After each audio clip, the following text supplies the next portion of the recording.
Hello बच्चों। बेटा last term में हम लोग ने क्या पढ़ लिया था? डबल फर्टिलाइजेशन, है ना। डबल फर्टिलाइजेशन तक हम लोग का कंप्लीट हो गया था। डबल फर्टिलाइजेशन में हम लोगों ने क्या पढ़ा था, थोड़ा सा रिकॉल कर लेते हैं कि जो डबल फर्टिलाइजेशन में हमने पढ़ा था कि दो बार फ्यूजन होता है। डबल फर्टिलाइजेशन में दो बार फ्यूजन होता है ना। एक क्या हो जाएगा बेटा? सिनगैमी, और दूसरा हो जाएगा ट्रिपल फ्यूजन। जब हमारा एक मेल गैमेट फीमेल गैमेट से मिलता है और क्या बना देता है बेटा? जाइगोट, इसको कहते हैं हम लोग सिनगैमी। और जाइगोट डेवलप होके क्या बना देगा बेटा? एम्ब्रियो। ये हमारा एन था, ये हमारा एन था, फ्यूज हुआ, ये क्या बन गया? 2n। इसमें माइटोसिस होगा, डेवलपमेंट होगा, एम्ब्रियो बनेगा, कैसा हो जाएगा बेटा? 2n diploid. ट्रिपल फ्यूजन की बात करें तो यहां पे हमारा एक मेल गैमेट प्लस दो पोलर न्यूक्लियाई मिलके क्या बनाते थे बेटा? Primary endosperm nucleus. क्या बनाते थे? Primary endosperm nucleus. ये हैप्लॉइड है ना। इसको 2n ना लिख के इसको क्या लिख लें? n+n। फ्यूज होने के बाद ये क्या बना दिया बेटा इन लोगों ने? 3n, है ना। फिर इसने क्या बना दिया? Primary endosperm cell. कैसा? 3n। इसके डेवलपमेंट से क्या बना हमारा? एंडोस्पर्म। क्या बना? एंडोस्पर्म। ये भी कैसा हमारा? 3n diploid. ठीक है, इतनी बात हम लोगों ने पढ़ ली थी। अब बेटा फर्टिलाइजेशन में, है ना, दो बार फर्टिलाइजेशन हुआ है। एक बार इसमें फ्यूजन हुआ है, एक बार इसमें फ्यूजन हुआ है। दो बार फ्यूजन हुआ इसलिए इसको क्या बोल दिया बेटा? Double fertilisation. और ये हम लोग ने पढ़ा था, जो डबल फर्टिलाइजेशन है वो एंजियोस्पर्म्स का यूनिक कैरेक्टर है। क्या बेटा? एंजियोस्पर्म्स का यूनिक कैरेक्टर। इसका मतलब ये डबल फर्टिलाइजेशन सिर्फ और सिर्फ एंजियोस्पर्म्स से मिलेगा, बाकी किसी भी प्लांट्स में नहीं मिलेगा। दूसरी बात, अगर हम फर्टिलाइजेशन को ध्यान में रखें, है ना, अगर हम प्लांट की लाइफ साइकिल में जितने भी इवेंट्स आते हैं, है ना, प्लांट की लाइफ साइकिल में जितने भी इवेंट्स आते हैं, अगर फर्टिलाइजेशन को ध्यान में रखें और हम इसको क्लासिफाई करना चाहें, है ना, अगर हम फर्टिलाइजेशन को ध्यान में रखें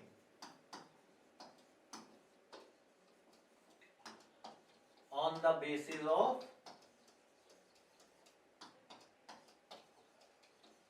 fertilisation, because fertilisation is a very important step. ठीक है ना। Events on the basis of fertilisation, तो इनको हम बेटा मेनली तीन पार्ट में क्लासिफाई कर सकते हैं। एक क्या? प्री फर्टिलाइजेशन इवेंट,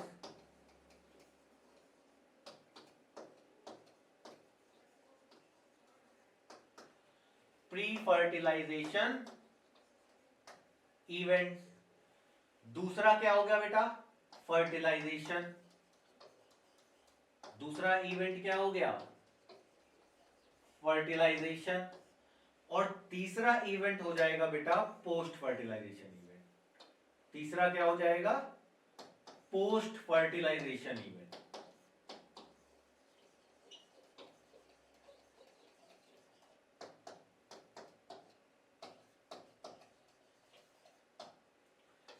इसका मतलब क्या? फर्टिलाइजेशन के बेसिस में, फर्टिलाइजेशन के जो पहले इवेंट हुए हैं वो सारे के सारे क्या हो गए बेटा? Pre fertilisation event. फर्टिलाइजेशन के जो बाद होंगे वो सारे के सारे क्या हो गए बेटा? Post fertilisation event. तो जो अभी तक हम लोगों ने पढ़ा है उसको ध्यान करेंगे तो प्री फर्टिलाइजेशन इवेंट्स में हमने क्या क्या देखा? पहला देखा गैमेटोजेनेसिस। क्या देखा बेटा? गैमेटोजेनेसिस मतलब गैमेट का फॉर्मेशन। गैमेटोजेनेसिस मतलब फॉर्मेशन ऑफ गैमेट्स। माइक्रोस्पोर बना और मेगास्पोर। तो गैमेटोजेनेसिस में बेटा दो प्रोसेस आ जाएंगे आपके, माइक्रोस्पोरोजेनेसिस और मेगास्पोरोजेनेसिस। दूसरा क्या हुआ? जब गैमेट बन गए उसके बाद जो मेल गैमेट थे वो कहां गए बेटा? फीमेल गैमेट के पास। इस इवेंट को हम लोगों ने क्या बोला? पॉलिनेशन। क्या बोला? पॉलिनेशन। ठीक है ना। अब पॉलिनेशन का मतलब यहाँ पे है ना, इवेंट की बात करें यहाँ पे क्या मतलब है कि वो पहुंच गया और पॉलन ट्यूब का जर्मिनेशन हो गया। अब पॉलन ट्यूब का जर्मिनेशन अगर उसको अलग से लिखना चाहो तो अलग भी लिख लोगे बेटा, डेवलपमेंट ऑफ पॉलन ट्यूब है ना, and transfer of male gamete. फिर जैसे ही पॉलिनेशन कंप्लीट हुआ क्या हो गया बेटा? फर्टिलाइजेशन। जैसे ही फर्टिलाइजेशन हुआ है ना, जैसे ही फर्टिलाइजेशन हुआ, फर्टिलाइजेशन में हमारा बना क्या? जाइगोट बना, और क्या बना बेटा? प्राइमरी एंडोस्पर्म न्यूक्लियस बना। अब इसके बाद फर्टिलाइजेशन के बाद जो इवेंट हुआ उसमें पहला क्या हुआ बेटा? जाइगोट से बना क्या? एम्ब्रियो। और प्राइमरी एंडोस्पर्म न्यूक्लियस से क्या बना बेटा? एंडोस्पर्म। है ना। तो हम बोलते हैं एम्ब्रियो और एंडोस्पर्म का डेवलपमेंट। एक ये हो गया आपका फर्टिलाइजेशन के बाद का इवेंट, और दूसरा क्या हो गया? ओव्यूल बन जाता है बेटा सीड में, और ओवरी कन्वर्ट हो जाता है फ्रूट में। तो ये दोनों जो सीड और फ्रूट का डेवलपमेंट है ये भी कब होता है? फर्टिलाइजेशन के बाद। इतनी बात समझ में आई? चलो 2 सेकंड में नोट कर लो इसको। ठीक है, बहुत ज्यादा कुछ नहीं है, बस क्या है कि जितने भी इवेंट्स लाइफ साइकिल में हो रहे हैं सेक्सुअल रिप्रोडक्शन में, है ना, उसको हमने फर्टिलाइजेशन के बेसिस में 3 पार्ट में डिवाइड कर दिया। एक फर्टिलाइजेशन के जो पहले हैं, दूसरा फर्टिलाइजेशन, और तीसरा जो फर्टिलाइजेशन के बाद के है। ठीक है, चलो नेक्स्ट। अब इसमें हम सबसे पहले पढ़ेंगे एंडोस्पर्म डेवलपमेंट। क्या पढ़ेंगे बेटा?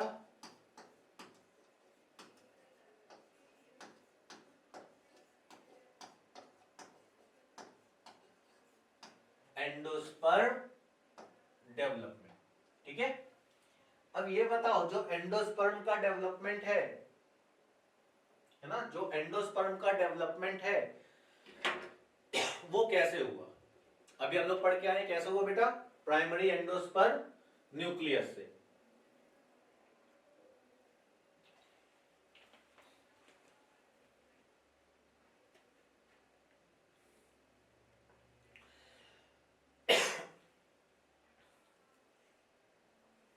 कैसे हुआ बेटा? प्राइमरी एंडोस्पर्म न्यूक्लियस से। जो सेंट्रल सेल था वो किस में कन्वर्ट हो जाएगा?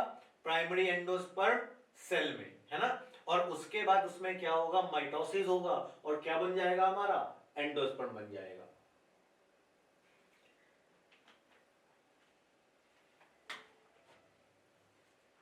अब ध्यान देने वाली बात यह है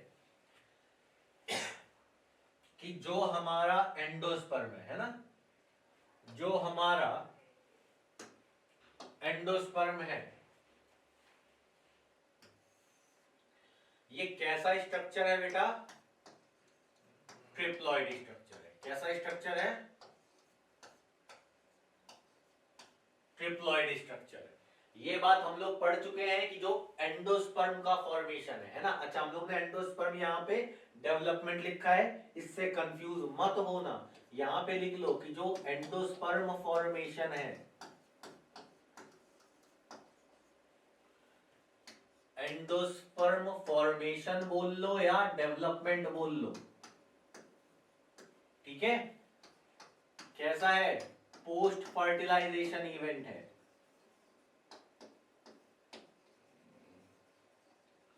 फर्टिलाइजेशन के बाद बनेगा। ठीक है। तीसरी बात, ये इंपॉर्टेंट है, एनसीईआरटी कहती है बेटा कि जो एंडोस्पर्म डेवलपमेंट है, जो एंडोस्पर्म डेवलपमेंट है,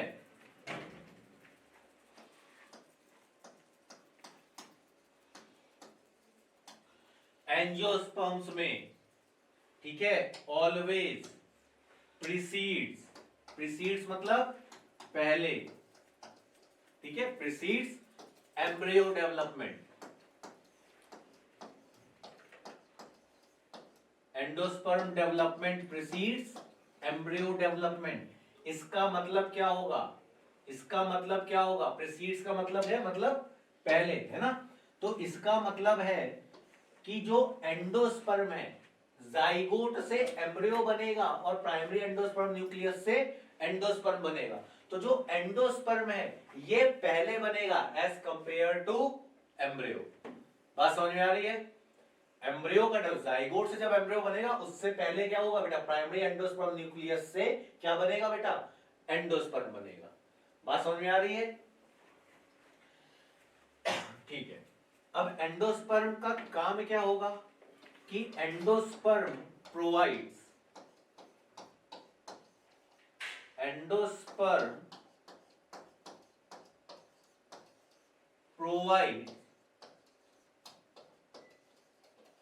nutrition to developing embryo।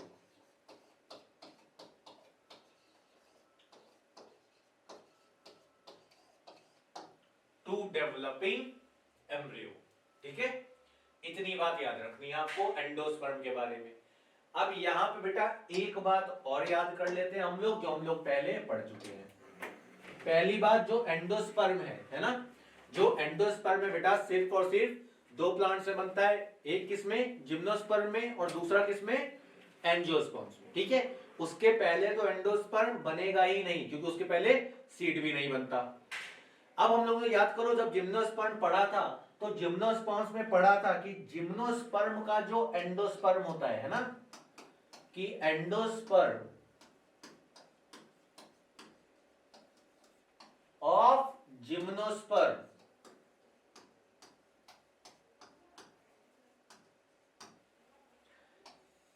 ये कैसा होता है बेटा, ये कैसा होता है, याद करो कैसा होगा, हैप्लॉइड होगा कि डिप्लॉइड होगा, कैसा होता है बेटा, हैप्लॉइड होता है। कैसा होता है, हैप्लॉइड होता है ना।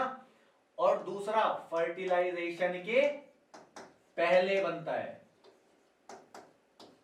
फर्टिलाइजेशन के पहले बनता है। ठीक है, यहां पे क्या है बेटा, फर्टिलाइजेशन के बाद बनेगा, यहां पे फर्टिलाइजेशन के पहले बनेगा। यहां पे कैसा है बेटा, ट्रिप्लॉइड है, यहां पे कैसा है, हैप्लॉइड है। बात समझ में आ रही है? अब इसी में अगर हम एक चीज और देखें तो अब सेल वाला चैप्टर थोड़ा सा याद करो, है ना, सेल वाला चैप्टर। सेल वाले चैप्टर में साइटोकाइनेसिस वाले सेक्शन में, है ना, साइटोकाइनेसिस वाले सेक्शन में एक कोकोनट का एग्जांपल दिया हुआ है ना। वहां पे बात होती है एंडोस्पर्म की, लिक्विड और सॉलिड की। ठीक है, तो वैसे ही जो फ्री न्यूक्लियर डिवीजन वगैरह है, तो यहां पे हम बात करते हैं कि ये जो एंडोस्पर्म होता है इसका डेवलपमेंट दो तरीके से होता है। ठीक है, एक को हम लोग बोल देते हैं फ्री न्यूक्लियर एंडोस्पर्म। अब याद करो, फ्री न्यूक्लियर एंडोस्पर्म सेल वाले चैप्टर में, है ना, नारियल का पानी क्या होता था, वहां पे साइटोकाइनेसिस मतलब सेल वॉल का डेवलपमेंट नहीं होता था, है ना। किसका डेवलपमेंट नहीं होता था, सेल वॉल का डेवलपमेंट नहीं होता था।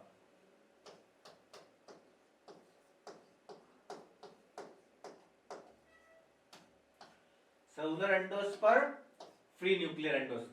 ठीक है, अब इसमें बेटा आपको सिर्फ इतना ध्यान रखना है कि फ्री न्यूक्लियर का मतलब है कि हर एक सेल डिवीजन के बाद इनकी वॉल फॉर्मेशन नहीं होगा।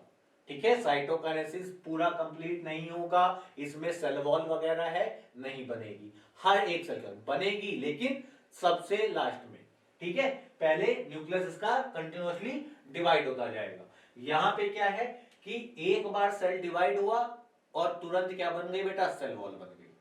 ठीक है ना, सेल कंप्लीट हो गया तो क्या हो जाएगा, सेलुलर एंडोस्पर्म। ठीक है बेटा, एक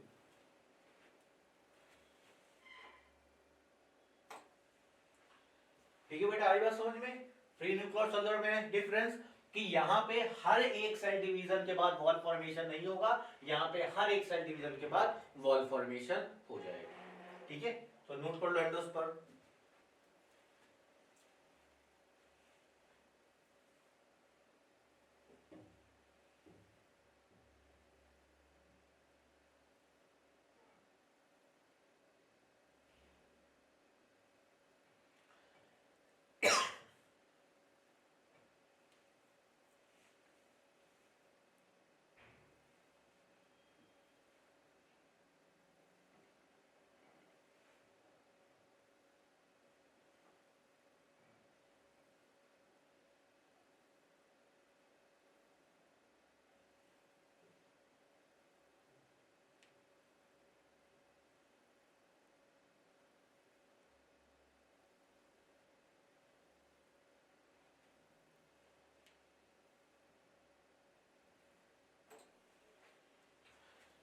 चलो बेटा अब आगे देखो, एंडोस्पर्म डेवलपमेंट हो गया। अब ये क्या करेगा, डेवलपिंग एम्ब्रियो को क्या प्रोवाइड करेगा बेटा, न्यूट्रिशन प्रोवाइड करेगा, है ना।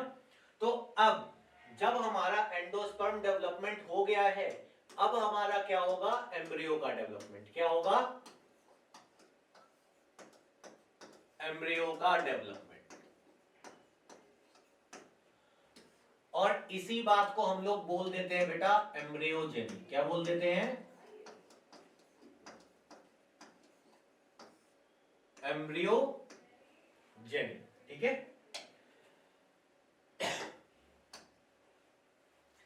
अब जो एम्ब्रियो डेवलपमेंट है, अच्छा जाइगोट वे बताओ, माइक्रोपाइलर एंड या चैलाजर एंड कहां प्रेजेंट था हमारा, एग सेल, माइक्रोपाइलर एंड पे।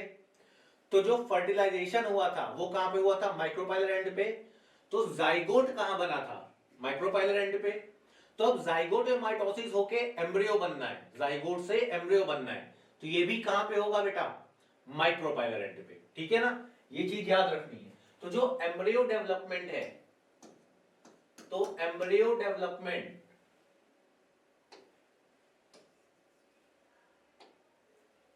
ऐसे लिख लो कि embryo development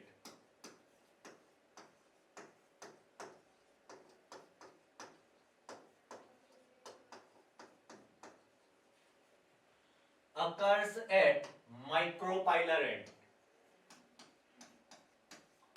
occurs at micropylar end। ठीक है, ये भी आगे ऐड कर लो जिससे याद रहे।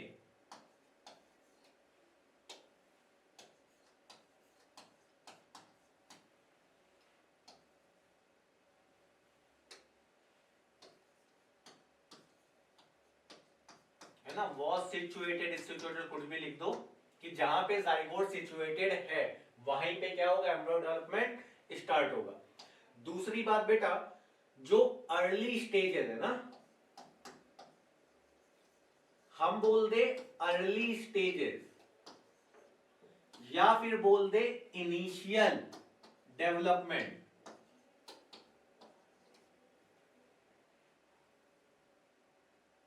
अर्ली स्टेजेस या initial stages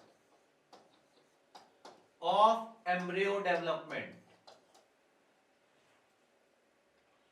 of embryo development,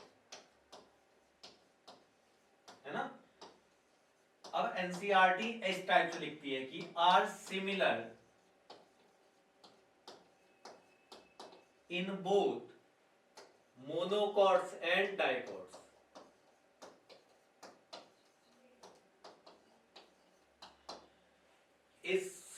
are similar in both monocots and dicots. इसका क्या होता है, early stage initial stages of embryo development in monocots and dicots are same. इस टाइप से भी आपकी स्टेटमेंट बन सकती है।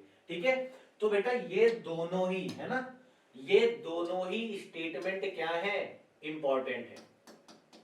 ठीक है, ये दोनों ही स्टेटमेंट क्या है, इंपॉर्टेंट है।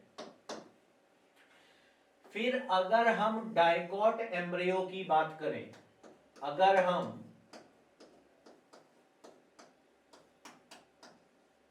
डाइकॉट एम्ब्रियो की बात करें, है ना, तो एनसीईआरटी में जो डायग्राम बना है उसमें सबसे पहले क्या बनेगा बेटा, प्रो एम्ब्रियो, इससे बनेगा फिर ग्लोबुलर एम्ब्रियो,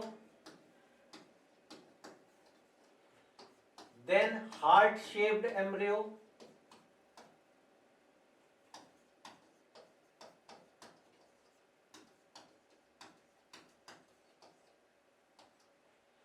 और देन मैच्योर एम्ब्रियो।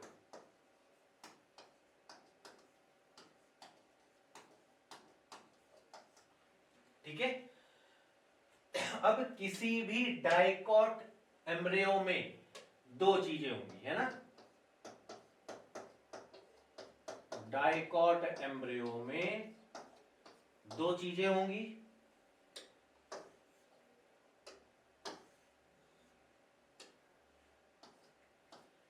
एक क्या होगी बेटा, एम्ब्रियोनल एक्सिस। क्या होगी,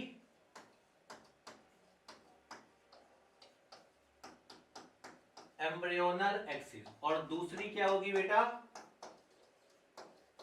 कॉटिलेडन्स। क्या है, डाइकॉट है तो कॉटिलेडन्स कितनी हो जाएंगी बेटा, दो हो जाएंगी। ठीक है, अब ये जो एम्ब्रियोनल एक्सिस है, ठीक है, ये जो एम्ब्रियोनल एक्सिस है, इसका जो कॉटिलेडन जहां से स्टार्ट हुई, जहां से बनना स्टार्ट हुई है कॉटिलेडन, उसके ऊपर का पार्ट, ठीक है, उसके ऊपर का पार्ट, ऐसे याद रख लेना, इस टाइप से आप याद रख लो। ठीक है, इसको पहले लेबल कर देते हैं, फिर आगे हम आपको अभी एक लाइन में बता देते हैं, फिर इसको इसी टाइप से याद रख लेना।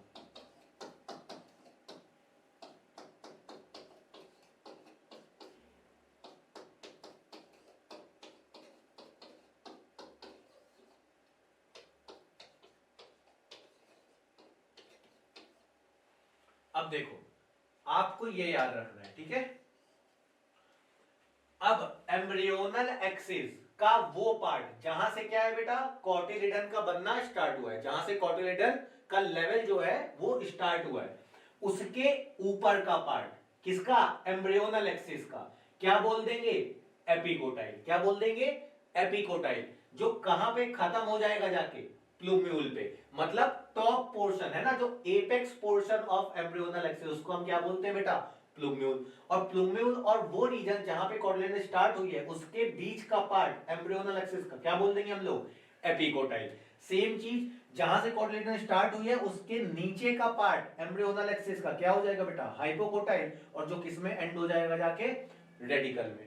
ठीक है, नोट कर लो बेटा इतना।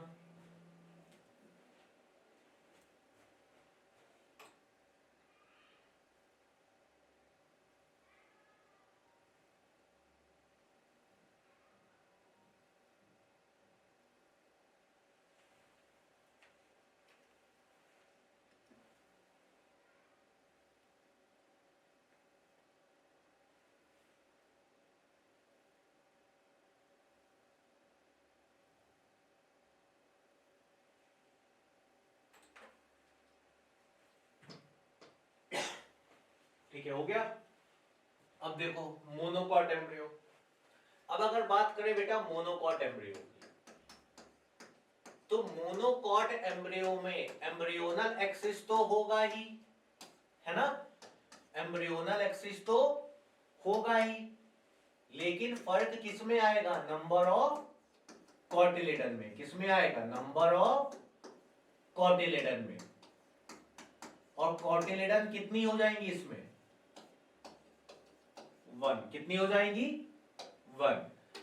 अब इसका जो मोनोकॉट का एग्जाम्पल होता है बेटा, ये होता है ग्रास फैमिली, है ना। ग्रास किसका एग्जाम्पल है बेटा, मोनोकॉट का। तो जो एनसीईआरटी इस वाले चैप्टर में हमें बताती है कि ग्रास फैमिली जो है, इसके कॉटिलिडन को, इसके कॉटिलिडन को हम लोग बोल देते हैं बेटा स्कूटेलम। क्या बोल देते हैं, स्कूटेलम। ठीक है, दूसरी बात, जो यहां पे रेडिकल होता है, क्या होता है, रेडिकल होता है, और जो रूट कैप होता है, ये कवर्ड होता है। ठीक है, कवर्ड होता है किससे, एनसीईआरटी कहती है बाय अनडिफरेंशिएटेड शीथ। ठीक है, बहुत ज्यादा मैटर नहीं करता है, लेकिन अगर लिख कर आता है आपके स्टेटमेंट में तो आपको पता होना चाहिए कि डिफरेंशिएटेड है या अनडिफरेंशिएटेड है। कवर्ड बाय अनडिफरेंशिएटेड शीट, है ना। और इस शीट का नाम क्या है? कोलियोराइजा। क्या है बेटा? कोलियोराइजा।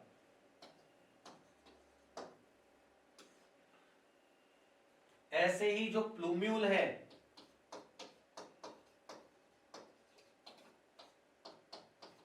ठीक है, ये भी होता है कवर्ड बाय अनडिफरेंशिएटेड शीट।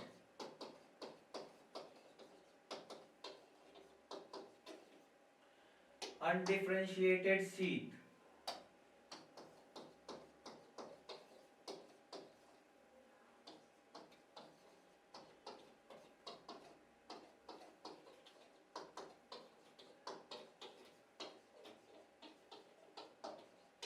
और इसको बोलते हैं बेटा कोलियोक्टाइल।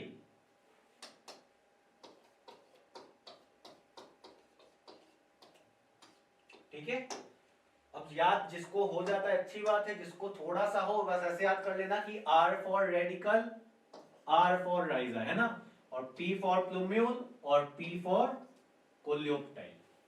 ठीक है, इतना सा डिफरेंस है बस। बाकी क्या है? बाकी स्ट्रक्चर एम्ब्रियो में मेरिस्टम वगैरह होंगे वो सब सेम रहेगा। इसको भी नोट कर लो जल्दी से।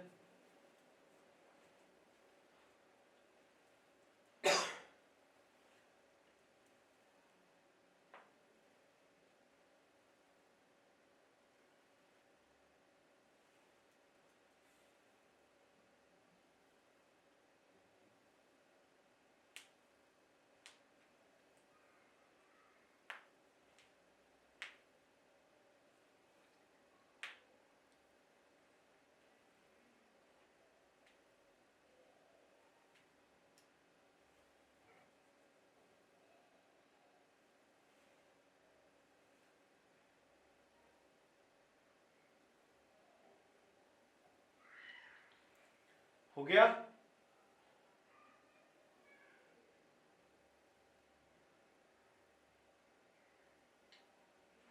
चलो, अब नेक्स्ट टॉपिक बेटा हमारा है सीड। क्या है? सीड।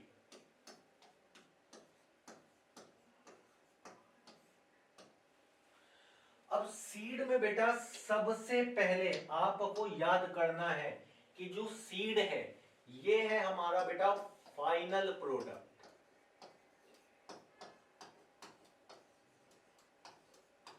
फाइनल प्रोडक्ट किसका? सेक्सुअल रिप्रोडक्शन का। ठीक है, क्योंकि सीड के अंदर ही क्या है हमारा? एम्ब्रियो है। क्या है बेटा? एम्ब्रियो है, और एम्ब्रियो से ही क्या बनेगा हमारा? नया प्लांट बनेगा। ठीक है, तो सीड क्या है हमारा? Final product of sexual reproduction. अब सीड बनता कैसे है? सीड बनता कैसे है?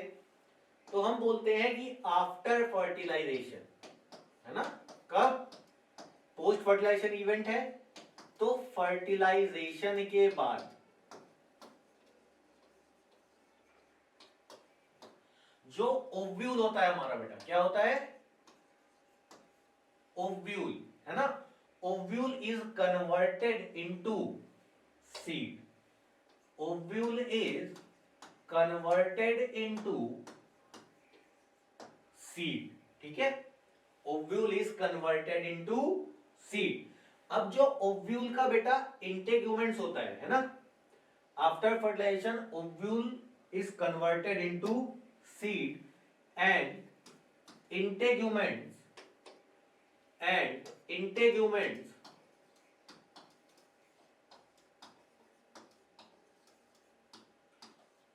becomes seed coat।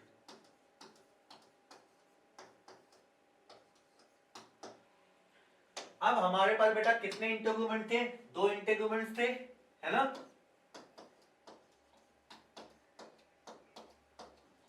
तो जो आउटर इंटेग्यूमेंट है ये क्या बना देगा बेटा? Outer seed coat. और इसे हम लोग बोलते हैं बेटा टेस्टा। क्या बोलते हैं? टेस्टा।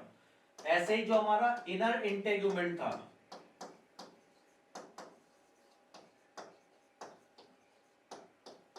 ये बना देगा हमारा इनर सीड कोट, और इसे बोलते हैं हम लोग बेटा टेगमेन। क्या बोलते हैं? टेगमेन। ठीक है, इतनी बात समझ में आई?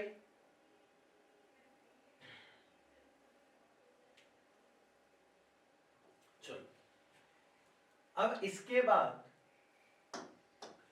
जो सीड्स है ना, कुछ सीड्स ऐसे होते हैं जिसमें एंडोस्पर्म प्रेजेंट भी हो सकता है ना, on the basis of endosperm. हम बात करें सीड की, है ना, किसके बेसिस पे? Presence of endosperm. अगर एंडोस्पर्म प्रेजेंट है तो हम क्या बोल देंगे? एंडोस्पर्मिक सीड्स, एंडोस्पर्मिक सीड्स या फिर एल्बुमिनस सीड्स। अगर हमारा एंडोस्पर्म एब्सेंट है ना, अगर हमारा एंडोस्पर्म एब्सेंट है तो हम बोल देंगे बेटा नॉन एंडोस्पर्मिक,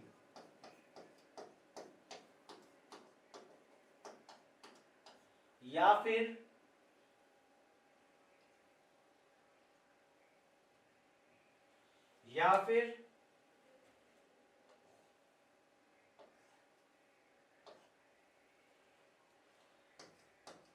और एक्स एल्बुमिनस।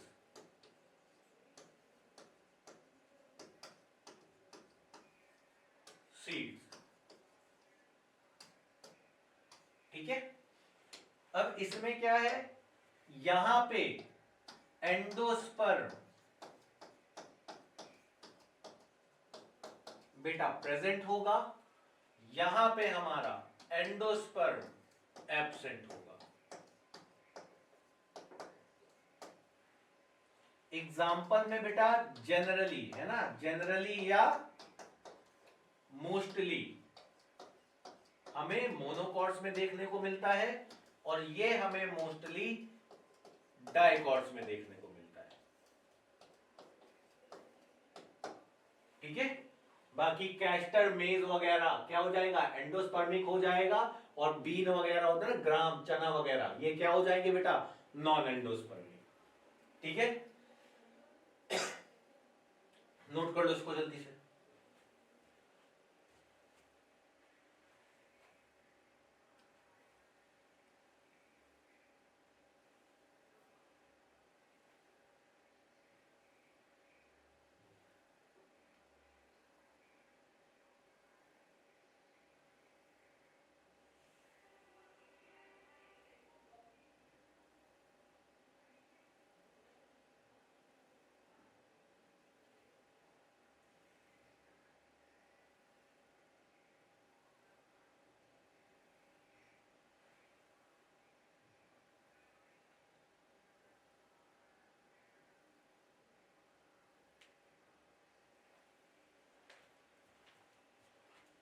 हो गया?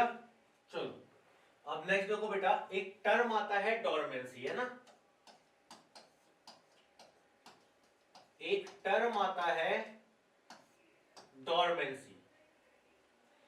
तो डोरमेंसी होता क्या है, पहले तो ये समझ लेते हैं कि डोरमेंसी होता क्या है। तो डोरमेंसी में बेटा जो जर्मिनेशन होता है उसका इनहिबिशन हो जाता है, मतलब जर्मिनेशन नहीं होता है, inhibition of germination of seed. किसकी वजह से? खुद की वजह से, है ना, ड्यू टू इंटरनल फैक्टर्स। तो अगर इंटरनल फैक्टर्स की वजह से जर्मिनेशन नहीं हो रहा है तो उस फेनोमेना को हम लोग क्या बोल देते हैं बेटा? डोरमेंसी बोल देते हैं। ठीक है, अब एनसीईआरटी बेटा आपका एक पैराग्राफ है वायबिलिटी वाला। जब हमने आपको वायबिलिटी पढ़ा रहे थे तब हमने आपको ये भी बताया था कि आगे चल के आएगा कि बहुत पुराने पुराने ऐसे हमें सीड्स मिले हैं, है ना, जो ना ही 30 मिनट्स में ना ही कुछ मंथ्स में उनकी वायबिलिटी खत्म हुई है। ठीक है, तो ऐसे सीड जो बहुत लंबे समय के बाद दोबारा से जर्मिनेट कर पा रहे हैं, तो तब तक उनमें क्या हुआ होगा, डॉर्मेंसी हुई होगी। वो सीड कैसे रहे होंगे बेटा, डॉर्मेंट रहे होंगे, है ना, और किसकी वजह से रहे होंगे, उसके इंटरनल फैक्टर्स की वजह से रहे होंगे। ठीक है, तो एनसीईआरटी कहती है कि हमें कुछ सीड्स मिले हैं ना, 2 सीड्स मिले हैं,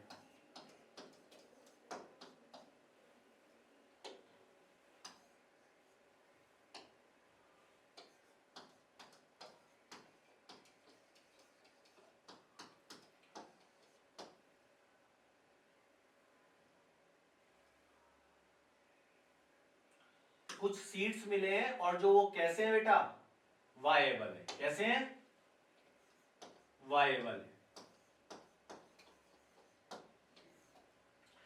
तो इसमें हमें बेटा पहला जो है, पहला है ना, ये कहता है ये हमारा कितना पुराना सीड्स है, 10,000 ईयर्स ओल्ड, है ना, और ये है किसका, ल्यूपाइन ट्री का। किसका, लुपाइन ट्री का, जिसका नाम क्या है, जिसका नाम क्या है, साइंटिफिक नेम है बेटा लुपिनस आर्क्टिकस, है ना। कहां पाया गया है, कहां पाया गया है,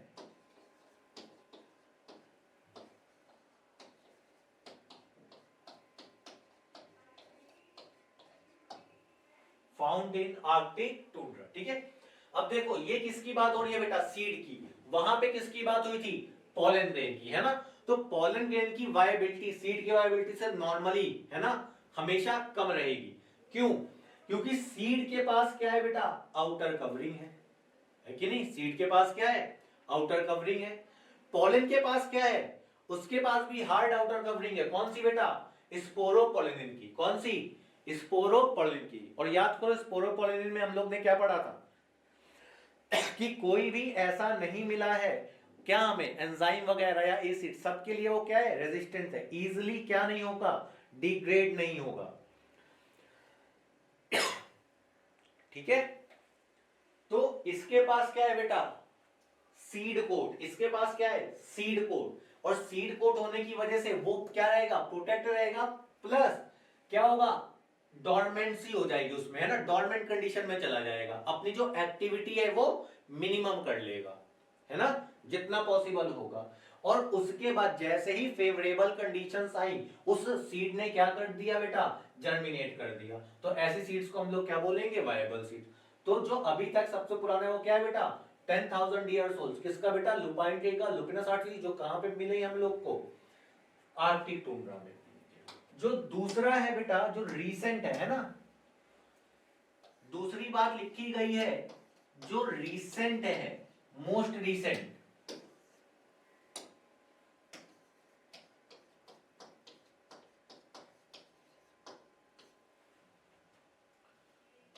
ये है हमारा 2000 ईयर्स ओल्ड।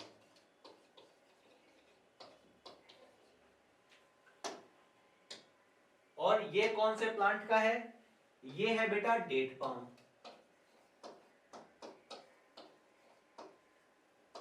इसका साइंटिफिक नेम क्या है बेटा, फिनिक्स डैक्टिलिफेरा।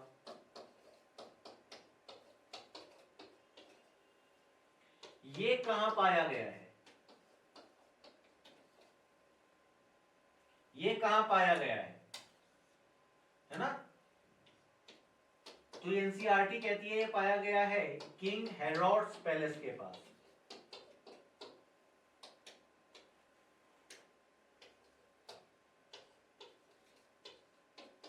और ये कहां है, डेड सी के पास।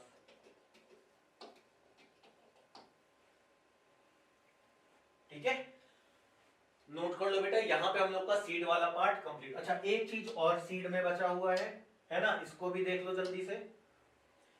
कि जो सीड है ना, जो सीड है, कुछ सीड्स होती है जिनको हम लोग बोलते हैं पेरिस्पर्मिक सीड्स।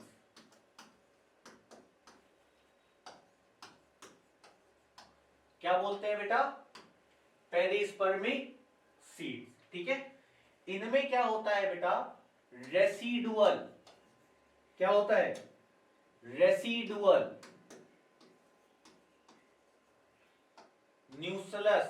सॉरी, एक मिनट रुकना बेटा।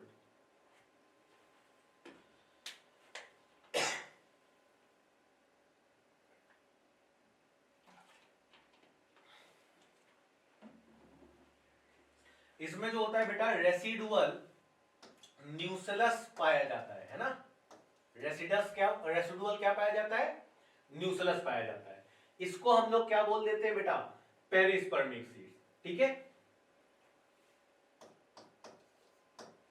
इसके एग्जाम्पल एनसीईआरटी में लिखा हुआ है बेटा, बीट और ब्लैक पेपर।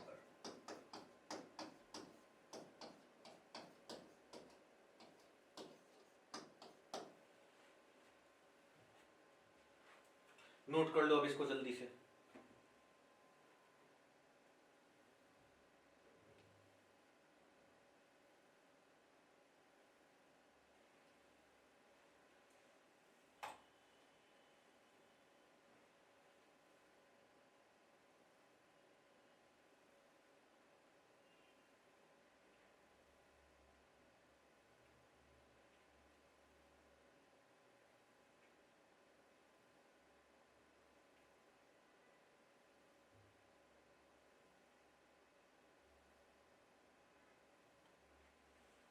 चलो हो गया। नेक्स्ट डालो बेटा, फ्रूट। ठीक है, अब यहीं पे इतना और लिख लो कि ये जो बेटा रेसिडुअल न्यूक्लियस होता है ना, जो रेसिडुअल न्यूक्लियस होता है, जैसे पेरिस्पर्मिक सीड्स है, तो इसी को रेसिडुअल न्यूक्लियस को हम लोग बोलते हैं बेटा पेरिस्पर्म। तो एक टर्म ऐसे भी है जिसमें पेरिस्पर्म प्रेजेंट हो, उनको हम क्या बोल देंगे बेटा? Perispermic seed. नेक्स्ट हेडिंग बेटा, फ्रूट। ठीक है, अब जो फ्रूट है, फ्रूट बेटा, आप इसको अगर एक टर्म की बात करें, एक टर्म में बोले, तो इसको हम लोग बोल देते हैं बेटा फर्टिलाइज्ड ओवरी। क्या बोल देते हैं? Fertilized ovary. मतलब ओवरी का फर्टिलाइजेशन हो जाएगा, क्या बन जाएगा? फ्रूट, है ना। तो जैसे हम लोगों ने क्या किया था कि फर्टिलाइजेशन के बाद जो ओव्यूल था वो सीड में कन्वर्ट हो गया था, वैसे ही फर्टिलाइजेशन के बाद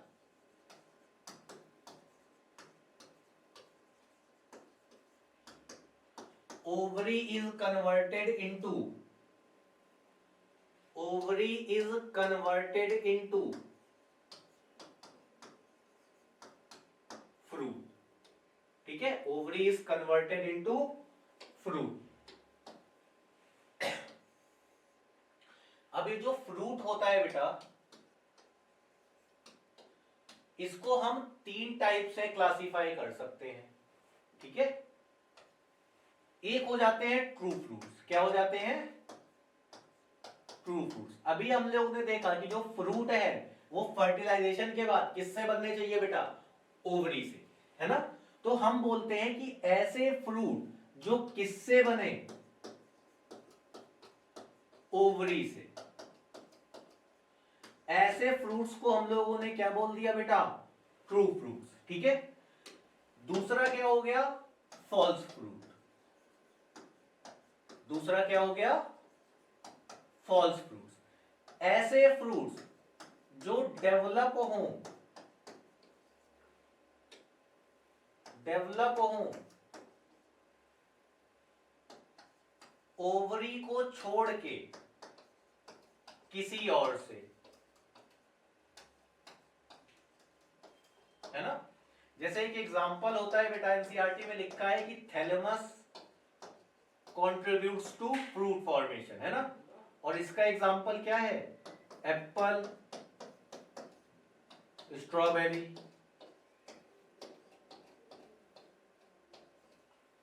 और तीसरा होता है बेटा पार्थिनोकार्पिक फ्रूट्स। क्या होता है?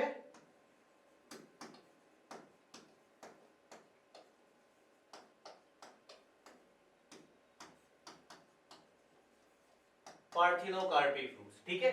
अब जो पार्थिनोकार्पिक फ्रूट्स है इसमें होता है ये फ्रूट बन जाते हैं, लेकिन ये फ्रूट कैसे बनते हैं बेटा?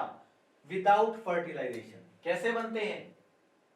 विदाउट फर्टिलाइजेशन, है ना। तो इसमें लिख लो फॉर्मेशन ऑफ फ्रूट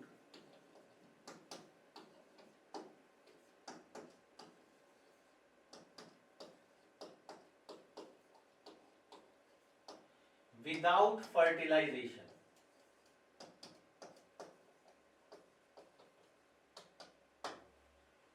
ठीक है। और बेटा टाइम हो गया है ना, 6:11 हो गया है, तो आज की क्लास यहीं तक रखते हैं। अब इसके बाद बेटा बस आपका एक छोटा टॉपिक एपोमिक्सिस और पॉलीएम्ब्रियोनी बचा हुआ है, ठीक है। उसको हम लोग नेक्स्ट क्लास में करेंगे और इसका नेक्स्ट चैप्टर जो भी है वो हम लोग स्टार्ट कर देंगे, ठीक है। यहीं पे बेटा एक चीज और याद रख लेना कि किसी भी फ्रूट में आपको पता है सिंगल सीड भी हो सकती है, मल्टीपल सीड्स भी हो सकती है ना। वो आपने देखा है मैंगो वगैरह में एक सीड होती है ना। ऑर्किड में, पपाया में, है ना। फ्रूट में क्या बेटा कई सारी सीड्स हो जाती है, ठीक है। इसको नोट कर लो और आज की क्लास नहीं